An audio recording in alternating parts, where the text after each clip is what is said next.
The vast expanse of the void stretched endlessly in all directions, a canvas of stars and darkness that had witnessed countless wars. But none quite like this. The War, fleet carved through space like a living thing, a massive collection of ramshackle vessels held together by scrap metal, stubborn engineering, and the sheer bloody-minded will of their crews. At the heart of this green armada, the flagship Orks' Revenge dwarfed even the largest Imperial battleships, its hull scarred by 1,000 battles and adorned with the teeth of defeated enemies. On the bridge, a cathedral of twisted metal and crude machinery, Ghazghkull Mag Uruk Thraka stood like a monument to war itself. Nearly 12 feet of muscle, metal, and barely contained violence, the Beast of Armageddon dominated the space around him through sheer presence. His massive frame was encased in mega armor that had been crafted from the remains of Imperial tanks, each plate telling the story of a conquered foe. Steam hissed from hydraulic joints as he moved, and the red glow of his bionic eye cast ominous shadows across his scarred green hide. The bridge fell silent as their warlord's fury built to a crescendo. Lesser orcs pressed themselves against bulkheads, instinctively recognizing the signs of an impending explosion of rage. Even the ship's mech boys paused in their eternal tinkering, wrench-wielding hands frozen mid-gesture. Ghazghkull, Lies, all of it. Da Umis say Yarrick is dead. Dat old git is too mean to die. Too hard. Too Yarrick. His power claw, a masterwork of Ork engineering that could shear through tank armor like parchment, sparked and crackled with barely contained energy. The weapon had tasted the blood of Space Marine champions and Chaos Lords alike, but never the one enemy Ghazghkull truly craved. Makari, his faithful banner-bearer and the only Ork who dared approach during these rages, cowered near the command throne. The diminutive grot had witnessed his master's fury countless times, but this felt different. This was personal. Makari, cowering nearby. But boss, the reports say. Ghazghkull, I don't care what the reports say. Yarrick is my enemy. Mine to fight, mine to kill. Some squishy Yumi can't just take that from me. The warlord's roar shook the entire bridge, causing sparks to rain from overhead cables and making several orcs stumble. His massive fist, enhanced by cybernetic implants that could crush a man's skull like an egg, slammed into the command console. The reinforced metal crumpled like foil, sending a shower of sparks across the deck. Warning lights began flashing as systems struggled to compensate for the damage. The rage in Ghazghkull's voice carried undertones of something else, something that might have been loss if orcs were capable of such subtle emotions. For decades, Commissar Yarrick had been more than just an enemy. He had been the perfect opponent, the one human who understood the nature of war as completely as any orc. Their battles had become legend across the galaxy, each encounter raising the stakes, each victory and defeat adding another layer to their complex relationship. Ghazghkull, we's gonna find him, prove that he ain't dead, 'cause if he is, then this whole galaxy got a lot more boring. 3 months of relentless searching had brought the Wa to the edge of Imperial space, to a world whose very name spoke of endings. Planet Mortis hung in the void like a grey pearl, its surface dominated by vast necropolises that stretched from pole to pole.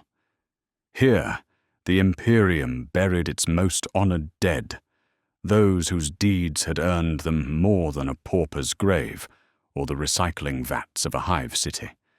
The planet's surface was a study in Gothic grandeur and imperial excess, Massive mausoleums rose from the ashen plains like monuments to human ambition, their spires reaching toward a sky perpetually shrouded in grey clouds. Between these towering structures, smaller tombs and cenotaphs created a maze of stone and shadow, each one marking the final resting place of someone deemed worthy of remembrance. As the Ork landing craft screamed through the atmosphere, their primitive engines leaving trails of black smoke against the overcast sky, the defenders of Mortis prepared for their final stand. The world's garrison was small, a few regiments of PDF troopers and a single company of aging space marines from the Iron Hands chapter, veterans whose best days were behind them, but whose duty remained absolute. The battle was brief and brutal. Ork warriors poured from their crude transports like a green tide, their war cries echoing off the marble walls of ancient crypts. Ghazghkull led from the front, his massive frame moving with surprising speed as he carved through the defenders. His power claw tore through ceramite armor as easily as flesh, while his combi weapon spat death in both directions. Ork Nob, boss, why we here? This place is all dead and boring.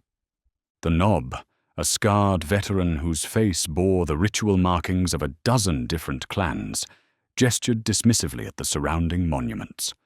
To Ork eyes, accustomed to the vibrant chaos of their own settlements, the ordered solemnity of the cemetery world seemed unnatural and oppressive.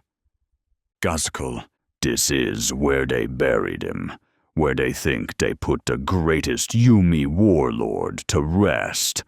But Yarrick don't rest. He fights. The warlord's voice carried across the battlefield as he smashed through the ornate gates of the primary necropolis. His army followed in his wake, a howling mass of green-skinned warriors who treated the sacred monuments with casual brutality. Ancient statues toppled under the weight of crude vehicles, while priceless artwork was ground underfoot by iron-shod boots.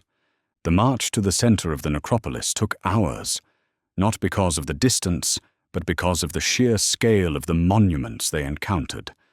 Each mausoleum told a story of imperial glory. Here lay a Lord General who had conquered a dozen worlds. There rested an Inquisitor who had purged a heretical cult that threatened an entire sector. Their achievements were carved in stone and precious metals, protected by both physical barriers and the weight of imperial tradition. But none of these tombs interested Ghazghkull. He moved with the certainty of a predator following a scent, his bionic eye scanning the endless rows of graves until he found what he sought. At the heart of the necropolis stood a monument that dwarfed all others. The Mausoleum of Heroes rose nearly 300 feet into the grey sky, its black marble walls inlaid with gold and platinum in intricate patterns that told the stories of the Imperium's greatest warriors. At its base, smaller tombs housed the remains of those deemed worthy to rest in the shadow of legends. It was here, in a crypt marked with the twin-headed eagle of the Imperium and the crossed hammers of Armageddon, that they found the tomb of Sebastian Yarrick. The monument was surprisingly modest compared to those around it. A simple sarcophagus of black granite, its surface engraved with scenes from the 3 wars for Armageddon. The craftsmanship was exquisite, each detail rendered with loving care by master artisans who had known the man they commemorated. Standing before the tomb, Ghazghkull seemed to diminish slightly, his massive frame somehow less imposing in the presence of his fallen rival. For long moments, the only sound was the distant rumble of Ork vehicles and the whisper of wind through the monument's carved stonework. Ghazghkull, All right, you gits. Open it up. The command was given quietly, almost reverently, but the Orks responded with their usual enthusiasm.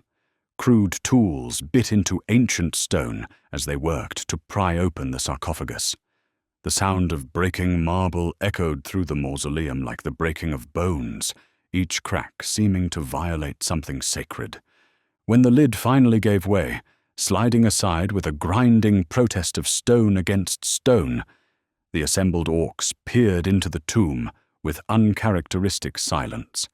Inside, surrounded by the trappings of imperial honor, medals, ceremonial weapons, sacred texts, lay the perfectly preserved figure of Commissar Sebastian Yarrick. Even in death, the old soldier looked formidable.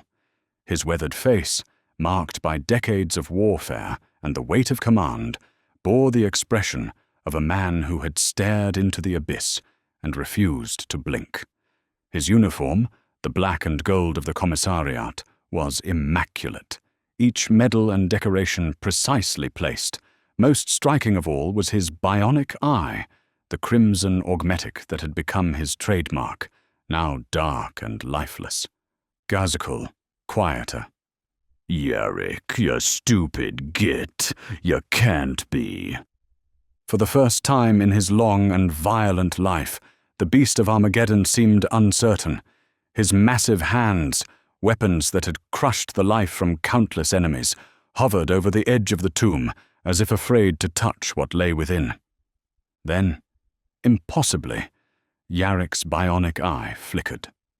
A single point of red light in the darkness of the crypt, followed by the soft hum of reactivating systems. His chest, which had lain still as stone for months, rose with a sharp, gasping intake of breath. Yarrick, gasping. Throne? What? Where am I? The voice was hoarse, confused but unmistakably alive. Around the tomb, orcs muttered in their crude dialect, their simple minds struggling to process what they were witnessing. Some fell to their knees in primitive reverence, while others simply stared in slack-jawed amazement. Ghazghkull, delighted roar. Ha ha! I knew it! The best enemy in the galaxy can't die from some random git's bullet. Only I gotta kill ya, Yarrick! The warlord's laughter boomed through the mausoleum, a sound of pure joy that seemed to energize every orc within earshot. This was vindication, proof that the universe still made sense, that the greatest enemies couldn't simply vanish from existence without a proper ending to their story. Yarrick sat up slowly, his movements careful and deliberate, as sensation returned to limbs that had known only stillness for months. His augmetic eye swept the scene before him. The broken tomb, the assembled orcs, and dominating it all, the massive figure of his oldest enemy. For a moment, confusion warred with training in his weathered features. The mausoleum around them bore the scars of orc occupation. Ancient tapestries had been torn down or defaced, while priceless artifacts lay scattered across the marble floor. The very air seemed thick with the alien musk of the green skins, a scent that spoke of violence and crude vitality. Yarrick, Ghazghkull! But I was dead. I felt it. The darkness, the cold, and then his hand moved instinctively to his chest, where the fatal shot had found its mark. The uniform was intact, unmarked by blood or damage, as if the wound had never existed. Yet the memory remained, crystal clear. The crack of the sniper's rifle, the burning impact, the gradual fade into darkness. Ghazghkull. And then war brought you back, my boys. They been telling stories about you for months. Yarrick the unkillable, Yarrick the iron will. They believe you too hard to die, so you ain't dead. The orc warlord gestured expansively, his massive arms taking in the assembled warriors around them. Each face bore the same expression of awed reverence, as if they were witnessing the return of a legend made flesh. For orcs, who lived and breathed war, Yarrick had achieved something approaching mythical status. The human who could match their champions shot for shot, who understood the pure joy of combat as few of his species ever could. Yarrick, standing slowly. That's impossible. Orc belief doesn't work that way on humans. Even as he spoke the words, Yarrick knew they rang hollow. He was alive, breathing, thinking, all things that should have been impossible for a man who had lain dead in a tomb for months. The evidence of his senses warred with his rational mind, training and experience, struggling against the reality before him. Ghazghkull. Don't it? Look at yourself, old man. You're standing, ain't ya? You're talking to me, ain't ya? The biggest enemy of the Orks can't die by someone else's hand. That honor is mine. There was something almost possessive in the warlord's tone, a claim of ownership that transcended simple rivalry. In the strange psychology of Orc culture, enemies could be as valuable as allies, and the greatest enemies were treasures to be hoarded and protected. Yarrick represented the perfect opponent, the one human who could provide the kind of challenge that made victory meaningful. Yarrick, touching his chest where he was shot. I remember now. The shot. The pain. But after that, I saw him. The Emperor. He was there in the light, and he told me. The old Commissar's voice trailed off as memory flooded back. Not the confused recollections of dreams or hallucinations, but clear, vivid experiences that felt more real than the stone beneath his feet.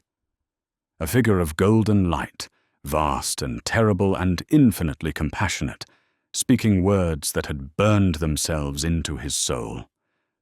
Ghazghkull, snorting. The biggie, yeah, he ain't dead either. How could he be? He's always having a go at Gork and Mork in the warp, always stirring up trouble for the god boys. If he was really dead, who'd keep him entertained? The casual way Ghazghkull spoke of the Emperor, as if discussing a particularly troublesome neighbor, would have been heretical beyond measure to most Imperials. But Yarrick found himself considering the words with surprising seriousness. The Orc understanding of the universe was crude, but often surprisingly insightful, unburdened by the complex theologies and rigid doctrines that shaped human thought. Yarrick, staring at the Orc. You actually believe the Emperor lives? Ghazghkull.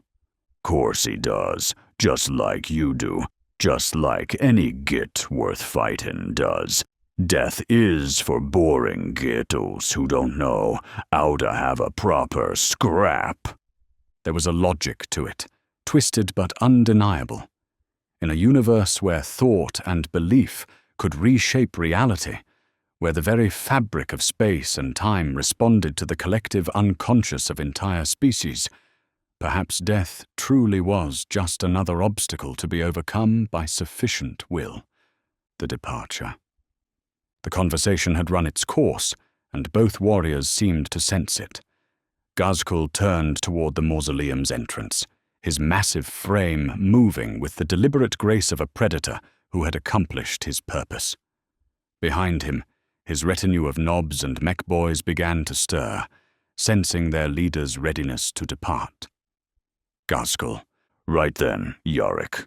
You're alive, that's what matters. But you look all pale and weak-like. Go back to your Yumis, get strong again, get angry again.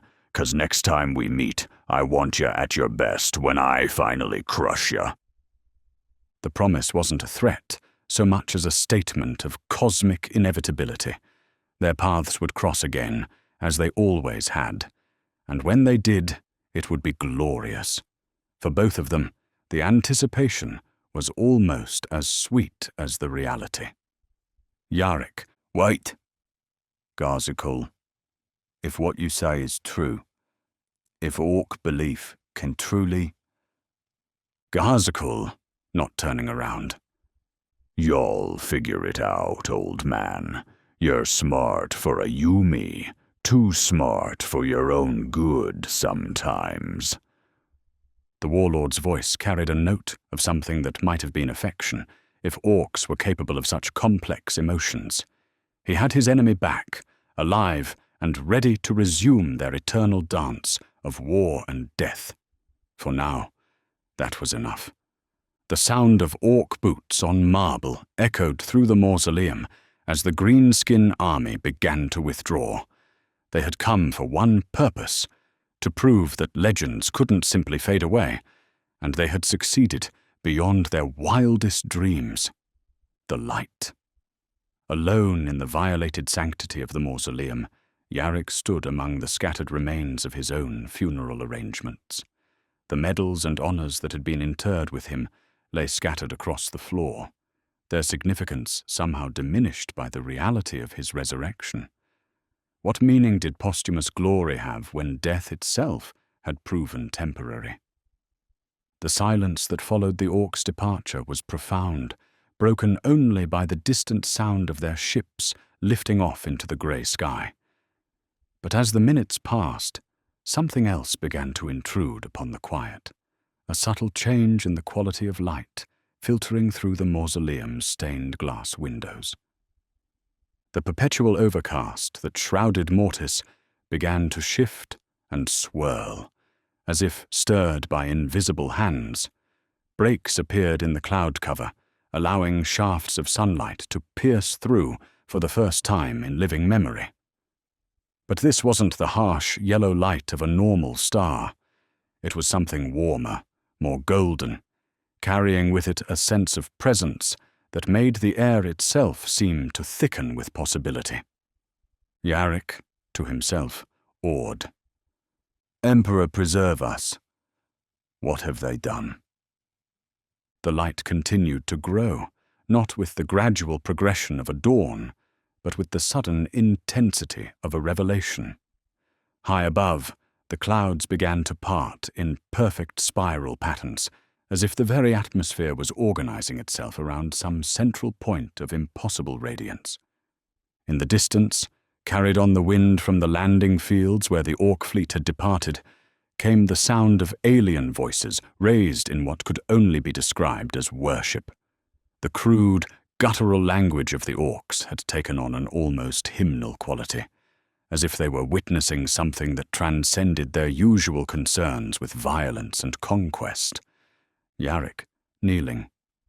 Forgive me, my Emperor, but it seems I have work yet to do. The words came automatically, a lifetime of training and devotion asserting itself even in the face of the impossible. But as he knelt there, among the ruins of his own tomb, Yarrick couldn't shake the feeling that the universe had fundamentally changed. The orcs' crude faith had accomplished something that 10,000 years of imperial prayer and sacrifice had failed to achieve. Above them all, the light continued to grow, and with it came the sense that the galaxy's long night might finally be drawing to a close. The cemetery world of Mortis would never be the same. In the days that followed, pilgrims from across the Imperium would flock to witness the sight of the impossible, where an orc's stubborn refusal to accept defeat had conquered death itself. Some would call it heresy, others would proclaim it miracle. But none could deny the truth of what had occurred. In the grim darkness of the far future, death is not always final. Sometimes it takes the unshakable faith of your greatest enemy to remind you that legends never truly die. They just wait for the right moment to return. And sometimes, just sometimes, that return heralds changes that will reshape the very foundations of reality itself. For in a universe where belief becomes truth, the collective will of an entire species, even one as crude and violent as the orcs, can move mountains, part seas, and perhaps awaken gods.